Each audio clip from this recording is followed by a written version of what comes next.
Hey everybody, welcome back to the channel. Today we are joined by the one and only Flipping It with Cisco. He's going to be sharing his story and talk about his Amazon journey today. Cisco, how you doing? I am doing swell. How are you doing, man? Doing great. Appreciate you joining us here today. Let's kick it off with you telling us your craziest retail arbitrage story. Okay. One comes to mind. All right, so Okay. this was back in the pool flipping days, and I was kind of still new to Amazon FBA and retail arbitrage. And then I know pools were such a big thing. I was in Rizzy Shout out Resells Reezy Ninja, Resells. Ninja group, and we had the pool patrol in there. We had Jacob, what's his handle on Shout Instagram? out Amazon Kingpin. There you go, Amazon King. But he was like giving all the secret sauce of how to get it shipped out, this, that, and the third. And then I walk into my local Walmart. Now it's the biggest Walmart in my area. So I just walk in, go to the garden section, and literally one whole side of the garden section is full of pools. Just all it was like the Gold mine. 15, literally the 15 feet inflatable pools. They were selling, I think, for like 120, but on Amazon they're selling for like 350, something along those lines. And it was just a bunch, and I didn't know what to do with myself. I was like, uh, uh, uh. And then so I bought four out of probably, well, it ended up being like 80, but I bought four initially, and then I'm there just telling my wife. At the time she was just my fiance, but I was telling my wife about this. She's like, "What are you doing? Just go buy the rest." And I was like, "You're right." So I drop off the four. I head over to Home Depot. I rent out one of their the U-Haul type sprinter vans that they have for $30 for an hour and a half. Go back to the Walmart, literally fill it up to the point where I'm sitting in the driver's seat and the alarm is ringing because it has a weight Wow. capacity and it's over the weight capacity. And the drive home, normally it's like 20 minutes, but this is a weekend, so there's a lot of traffic, and it took me 45 minutes to get home. And so I had to pay a little bit extra for the U-Haul, but it was fine. But and then again, I'm new to this, right? So I list them all. It was about like 80, 85 units. I list them all, and probably within 2 hours, 2 to 3 hours, each individual pool sold. I was sold out by the end of the day. And then that day ended up being about $17,000 worth of sales. Dang. And it sucked. I really wished I spread it out because at the end of the day, one, I had to load everything into the sprinter van, unload it into my garage, and then reload it to a UPS truck the next day. So my hands and back were yeah, it wasn't the best. It wasn't, the most Yeah, proficient but way you to do struck things. gold. Yeah, it was I nice. It think I was hard. remember the exact pool you're talking about. Those things flew off the shelf. Yep. And the shipping wasn't bad because they were inflatable, so there was no like metal parts or anything like that. Yeah, So shipping ended up being like $35 per unit yeah. unless you're shipping like coast to coast. So I mean, it ended up working out pretty well. It was like I think it was like a 35-40% ROI return on it. So Yeah, really I solid, and enjoyed it. they flew. You just slap an FBM label on them, ship them out Yep, the door. Yeah, yep. And only got like 2 or 3 returns, so it wasn't that bad. cool. Awesome. So we got a crazy RA story from you, Cisco, but who are you? For anyone who's not familiar, give us the breakdown on your background. Well, I am flipping it with Cisco. You can catch me on YouTube and Instagram, same handle, or on Twitter, which I'm not really active, and it's F with Cisco. But for the most part, I am an Amazon seller. Been in the space for probably 2 years, going on to 3 years now, and mainly do OA now. And that's me, man. Just a personality on YouTube, selling on Amazon, and a co-host of the Doughboys podcast. Cool. Shout out Doughboys podcast, by the way. Shout out Doughboys. Let's go. So Cisco, how did you originally get into the Amazon reselling game? Um, so I'll share the full story with you, right?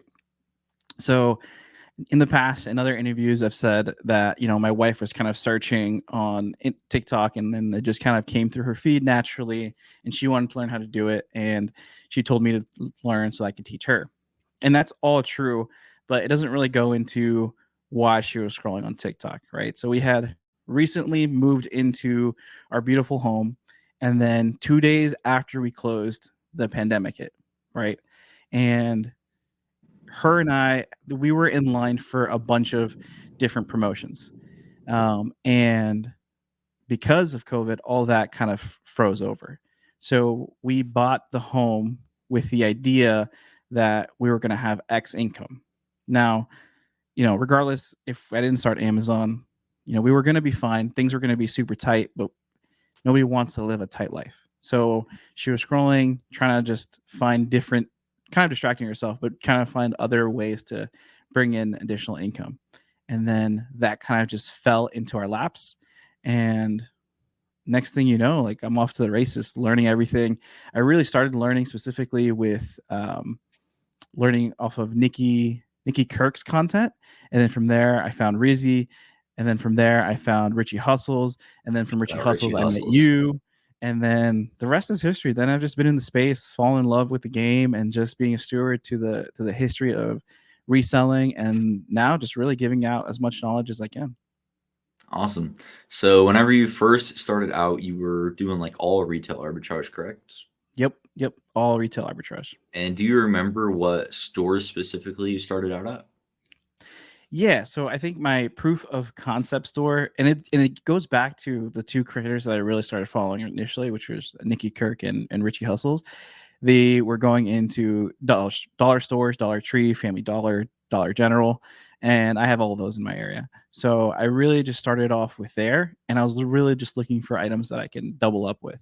Right, I still remember it. Still plays in my head every single time I find a double up. The little insert Richie Hustles will put in, Double up, double up. double up. Yeah, so it still plays in my head. So that was my initial goal, right? So I found some books. I really wasn't a fan of the books because I guess later on I found out if it has like a little marking on it on the top part, like a little like Sharpie mark or something, that technically you can't sell it new. I was selling it new. I didn't know any better. Cisco, And then Cisco, Cisco. You gotta watch out for those remainder marks. I was new, man. And then from there I found some Hot Wheels. The Hot Wheels were like a quadruple up because they're $1 and they were selling for like, Quadruple up. yeah, they were like selling for like 10, $12 at the time. So I was making like $3 off each one. And then I found some light bulbs. The light bulbs were the biggest thing for me because it was like a bundle of light bulbs. So I was setting a bunch of those in. And that's kind of really how I got started. I got my proof of concept off of that. And then the biggest one that I found was once I finally took a little bit further of a leap, I got onto BrickSeek and I found these golf balls. And I guess these golf balls were being discontinued. There was title golf balls, and Walmart had them for like $5, but they were selling for $50 on Amazon. So, and I remember this is a crazy story too because I was paranoid. And in my head, I thought everyone knew about Amazon FBA, and like I was late to the game. So I wake up at 5:30 in the morning, go to Walmart to be the first person in line to get in there, and there was like 5 other people there, and I'm there. They're here for the golf balls. They're here for the golf balls. I get into the Walmart, and I'm like, they're just power walking to the golf balls, making sure like I'm the first one there, dump it all in my cart, and then go check out. And then I realized everyone was there for their own thing. They're here for the Nobody golf went for balls. yeah. In my head, it was just this like it was a weird thing. And that was my first like big win. Like I had the proof of concept, but the golf balls were my like first, I guess, like chlorine bolo item that I ran into. Yeah. Cool. Yeah, I love that you started at Dollar Tree. That's where I started out as well. It's where I always recommend beginners to start. It's great to get that proof of concept. It's a cheap way to learn the systems. And then you mentioned how the creators that you were following kind of push you in that direction. Same for me. And I'm super thankful for it. Two that I was following that really did a lot of Dollar Tree were Richie Hustles. Shout out Richie Hustles. And then Walter Blake Knobloch. Shout out WBK Ultra, I think is his handle. Let's Both of go. them were showing like Dollar Tree flips, and super grateful for it. And now that's what I always recommend to beginners as well. It's a great place to start. Yeah, I mean, even now it's still a great place to start. I mean, the other day I was Mm-hmm. sourcing Dollar Tree, and you can even now do it for OA and just order Yeah, your quantity that you need and just go pick it up. you can order large amounts. They're tax exempt. It's a really good source. Yep. Especially when you're starting out and you have low capital and you really Yeah, want to kind of just get the idea of learning either retail arbitrage or online arbitrage. It's the perfect place to start. yeah. And I think And books are I, complicated. I actually just dropped a video talking about my journey from Dollar Tree and how I was able to turn that eventually into a multi-million-dollar business. If you guys want to check that out, we'll link it up here. Cisco's got the point for us. Cisco, so you started off heavy RA and then you transitioned to OA. I'm curious to hear why and if you're still mostly doing OA. Yeah, I would say I'm 75% OA and 25% RA. And I'll be honest, for me, it was kind of a rough transition because when I did transition, I went extreme. I went from being 100% RA or 95% RA to like 5% OA. And then I just flipped a switch and went literally 0 RA, 100% OA. And don't get me wrong, always the way to go. But if you're Or is the used way? to the lead times with RA, you're in for a Hmm. rude awakening if you didn't plan for it. Yeah. What do you mean by that? Um, so RA, I can go to the Walmart store right now and probably spend 1,000, 2,000 if I go to different Walmarts in my area, right? I'll have the product instantly because I just bought it in store. And if I have the time that same night, I can pack it and ship it out the next day. So I spent my $1,000. I ship it out to Amazon. A week later, it's selling. 2 weeks from that, I'm getting my money back. Right. So 3 to 4 week lead time from the time that I spent the money to the time that I'm getting it back. With OA, it's a little different. You can sometimes get lucky and find things like on Walmart or Target, and it's 2 day, 3 day shipping. If there's only a 3 day lead time, then you just have to wait for the products to come in, ship them back out.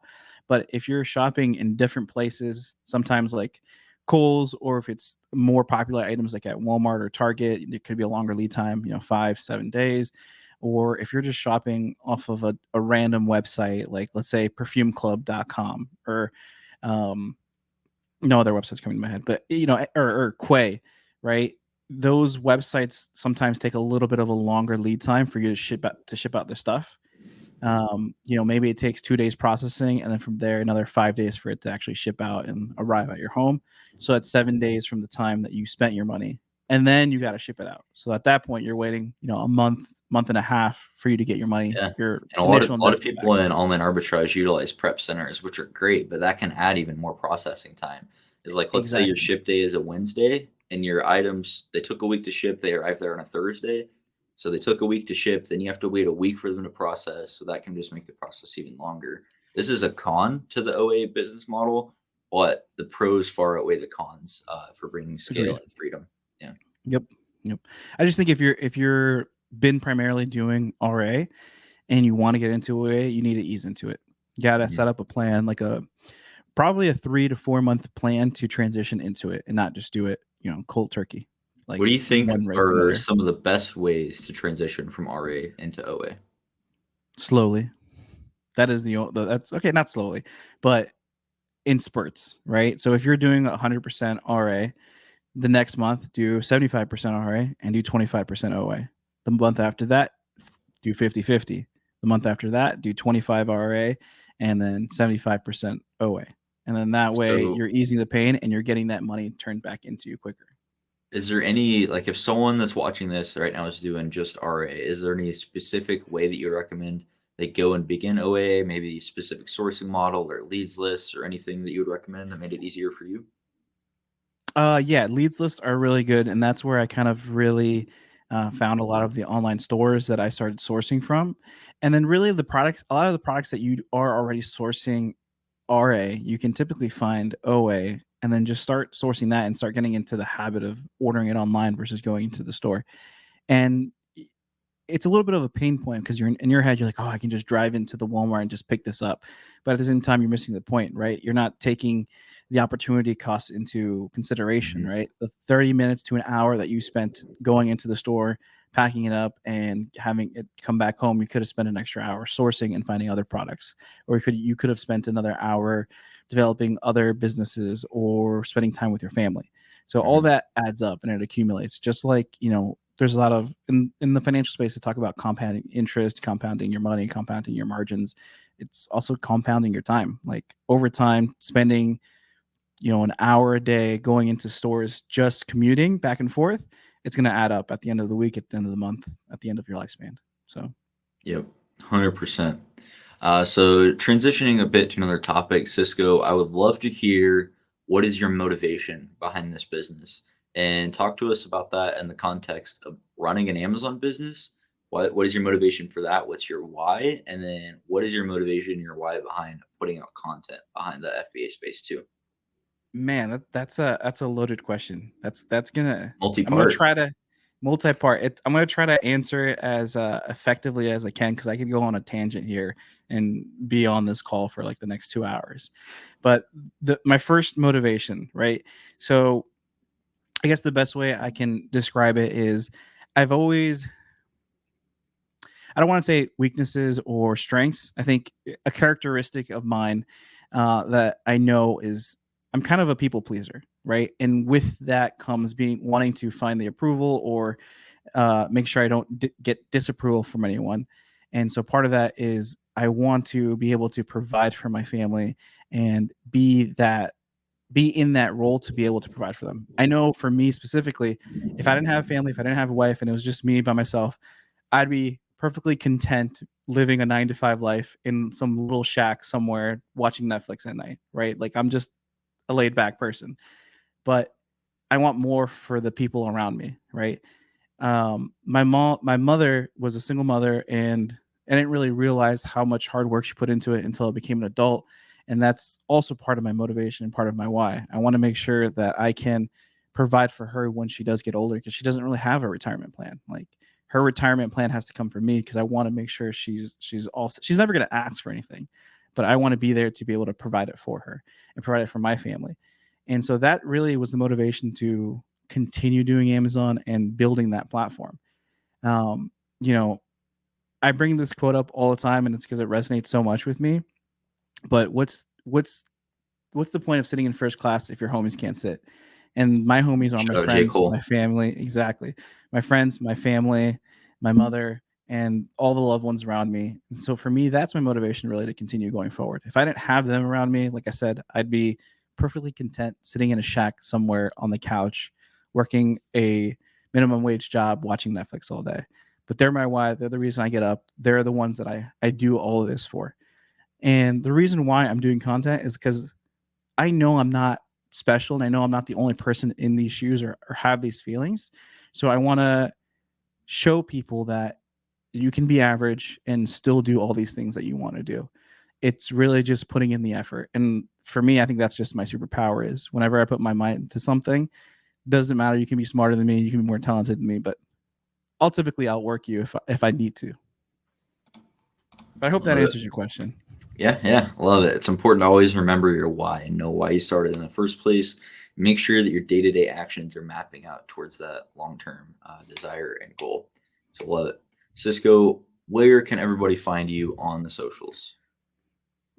You can find me at Flipping It with Cisco. It actually says it right over here on YouTube and on Instagram. And again, on Twitter, you can find me at F with Cisco. You know, they wouldn't allow the long flipping it. So it is what it is. But that's where you can find me. Sweet. And definitely go check us out on the Doughboys podcast as well at Doughboys Media on YouTube and Instagram. Cisco, thank you for joining us here today. To the viewer, thanks for watching. Peace. Peace.